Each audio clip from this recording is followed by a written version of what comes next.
Party के leader और party के प्रेसिडेंट कायदे सानी डॉक्टर फारूक अब्दुल्ला साहब और जम्मू कश्मीर के मुख्यमंत्री जनाब उमर अब्दुल्ला साहब का हुक्म हुआ था कि आप खिता पीर पंचाल में जाके अपने वर्कर को सुनिए, वर्कर की क्या मुश्किलें और मुसीबतें हैं। और हमने आज तीसरे दिन तक ये सुना। अभी सुनकोट में आप लोगों ने भी देखा कि लोगों की शिकवे शिकायतें हैं। मैं डिप्टी कमिश्नर पुंछ से भी बात करूंगा।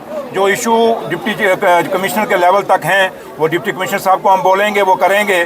जो सेक्रेटरीट के लेवल पे हैं मैं वापस जाके और रतनलाल गुप्ता साहब हम दोनों चीफ मिनिस्टर साहब को भी मिलेंगे, कायदे सानी डॉक्टर फारूक अब्दुल्ला साहब को भी मिलेंगे और उनको बताएंगे जाके कि क्या क्या हमने सुना, क्या क्या हमने ऑब्जर्व किया, क्या क्या बात हुई है।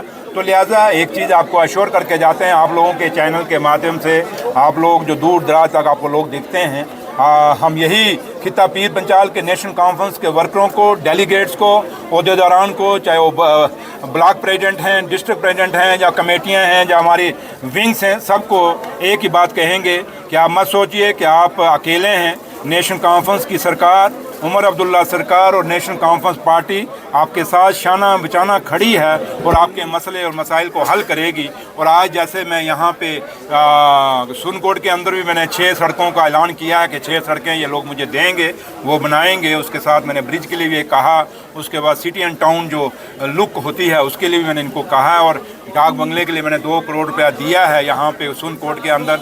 इसी तरीके से पीछे थाना मंडी के अंदर भी, रजौरी के अंदर भी, कालाकोट के अंदर भी अलग अलग अनाउंसमेंटें हमने की हैं। और ये चंद रोज़ के बाद जब ये मुझे लिख के दे देंगे, डीपीआर बनाने के बाद मैं किसी न किसी प्लान में डाल के इनका काम करेंगे। जहाँ तक 7 लेक का ताल्लुक है, 7 लेक का जो रोड है या उसकी डेवलपमेंट का ताल्लुक है, उमर साहब ने पिछले बजट के सेशन में आपने उनकी स्पीच अगर सुनी होगी तो उमर साहब ने वहाँ अनाउंस किया था कि जो 7 लेक हैं इसको हम डेवलप करेंगे ताकि खिता पीर पंचाल एक टूरिस्ट डेस्टिनेशन बने।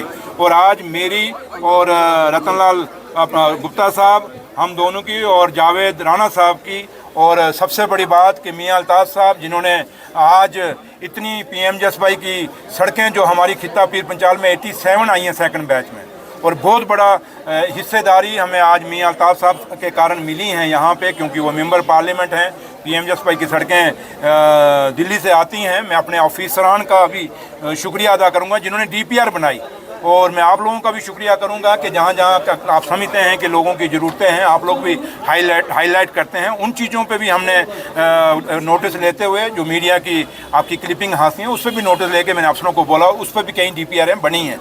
तो लिहाजा उमर अब्दुल्ला सरकार की पूरी कोशिश है कि हमने जो वादे 2024 में जम्मू कश्मीर के लोगों से किए हैं उनको पूरा करेंगे, लेकिन थोड़ा टाइम तो ज़रूर लगेगा। लेकिन फिर भी जैसे आज मुगल रोड की टनल का है वो भी काम शुरू हो रहा है, उसकी डीपीआर शीपीआर तैयार हो रही है, और इसमें उमर साहब ने बड़ी कोशिश की, मियां अल्ताफ़ साहब ने बहुत कोशिश की है। और इसलिए आज ये सारा मिल के उमर अब्दुल्ला सरकार और हमारे मेंबर पार्लियामेंट और हमारी सरकार की यही कोशिश है कि जो वादे हमने किए हैं उनको पूरा किया जाए। और इसमें हम इतना ही मैं आप लोगों के चैनल से जम्मू खासकर खिता पीर पंचाल के लोगों से अपील करूंगा। एक तो उनका मैं शुक्रिया अदा करूंगा जो प्यार, जो मोहब्बत इन 3 दिन में खिता पीर पंचाल के लोगों ने मुझे और रतनलाल गुप्ता साहब को यहाँ दिया है, उनका बहुत बहुत शुक्रिया।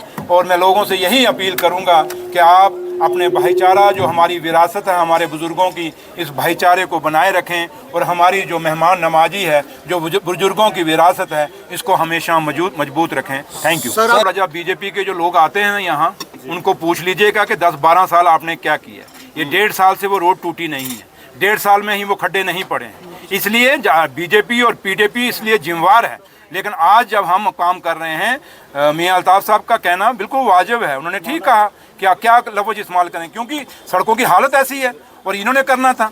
अब ये बीआरओ किसके अंडर है? बीजेपी के अंडर है। तो सर जरा बीजेपी के लोगों को पूछिए जल्दी क्यों नहीं काम हो रहा, बीजेपी के लोगों को पूछिए ये 4 लेन क्यों नहीं बन रहा। इसलिए आप हमें सवाल पूछने से पहले कम से कम थोड़ा सा बीजेपी वालों को झंझोड़ के आया करिए, फिर हम देखें आपने कुछ लाज किया तो फिर हम आपको सही मायने में बात करेंगे। Thank you. हफीज रहमान जी, मैं नाम नहीं लूँगा, जरा भी साहब होगा जिस साहब का आप नाम ले रहे हैं या दूसरा होगा, या तो काम करेगा तो जा यहाँ से भाग जाएगा या मैं ब्लैक लिस्ट कर दूंगा। जानते हैं मैंने कितने ब्लैक लिस्ट कर दी हैं, और मैंने ये खाली ऑफिसर नहीं, मैंने कई ऑफिसरों को सस्पेंड किया है।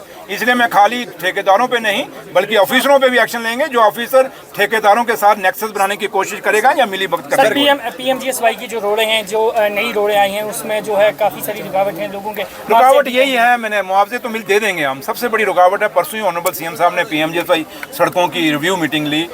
16 सड़कें ऐसी हैं पूरे जम्मू कश्मीर में जो लिटिगेशन में फंस गई। उन 16 में से आप हैरान होंगे, 9 सड़कें सिर्फ पुंछ की हैं। और ये बदकिस्मती है कि पुंछ के लोगों को, आप लोगों को भी समझना होगा। और जो लोग ये लिटिगेशन ठेकेदार कर रहे हैं, इनको एक्सपोज करिए, और आप लोग एक्सपोज कर सकते हैं। और जहाँ तक एक्शन ले वो मैं जरूर लूँगा। नोटिस में लाई है, मैं जरूर इस पर गौर करूँगा और एक्शन दिलवाऊंगा। ठीक है।